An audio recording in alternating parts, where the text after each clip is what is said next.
Applications and Regulations of Drones by Stuart, Howell and Jack Dowse. Meow. Zoom. Whoosh. Wow. Drones, or UAVs, are an exciting and new technology that is quickly becoming very popular in the mapping and surveying industry. Drones have the ability to capture imagery of the landscape from the air without the large costs that are associated with manned aircrafts. Because of this, they represent a very attractive option for large-scale mapping projects. UAV aircraft can be narrowed down to two categories: rotary and fixed wing. Rotary aircraft have several propellers that point upwards or downwards. The main advantage of this is that the craft can climb and descend vertically, which means no runway is needed. The craft is also able to hover in one place, making them ideal for inspection work. However, rotary craft are not as efficient and cannot carry as much weight compared to a similar-sized fixed-wing craft. Therefore, they cannot fly for as long or with as heavy payloads, such as several imaging sensors. This in turn results in a smaller coverage area. Precision flying is possible with these crafts, making them better suited to small and cramped spaces. Applications include building inspections, projects with small ground coverage, and underground imagery, such as in mines. A fixed-wing drone has a fixed or rigid wing that is used to provide lift for the craft, normally used with a propeller which provides the thrust. The craft is controlled much like a traditional airplane with a rudder and ailerons. This means that in order to fly, the craft must be moving through the air. A fixed wing can also fly for longer periods than a rotary craft, however it cannot hover in one location. Fixed-wing craft can cover large areas quickly and can carry a larger payloads than rotary. However, a downside is a requirement for a runway to launch the craft into the air, as vertical takeoff is not possible. Launching methods are available, however these still use more space than what a vertical takeoff craft would use. Therefore, ideal applications include large open-cut mine sites, vineyards, large topographical surfaces, coastlines, or any other area where a large or very long area of ground coverage is required.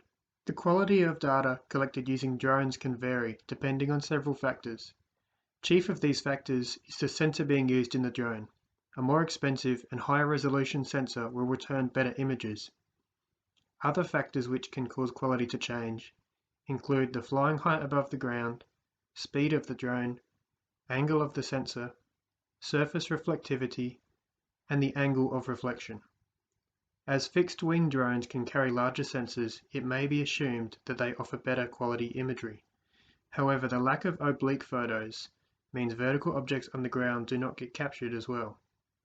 Also, as a fixed-wing drone is faster, the shutter speed must be very quick in order to not produce a blurry image.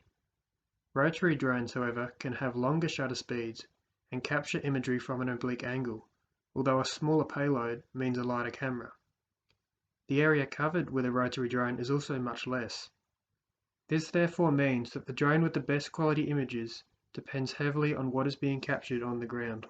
While operating a drone, there are several laws and regulations which need to be adhered to in order to comply with the Department of Civil Aviation Safety Authority under Part 101 of the Civil Aviation Safety Regulations. CASA oversees these regulations, licensing, and monitoring of drone activities. The laws which drone operators must comply with are put in place to ensure the safety of the general public and ensures that the pilot of the drone flies in a safe manner. These safety laws consist of the following. An aircraft which is less than 2.5 kilos doesn't need a license. An aircraft which is greater than 2.5 kilos needs an aviation license.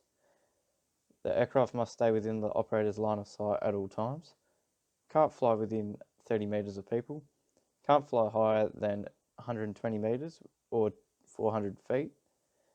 Can't fly within 5.5 kilometers of a controlled aerodrome. However, they can fly within 5.5 kilometers of an uncontrolled aerodrome if there is no other aircraft in visibility.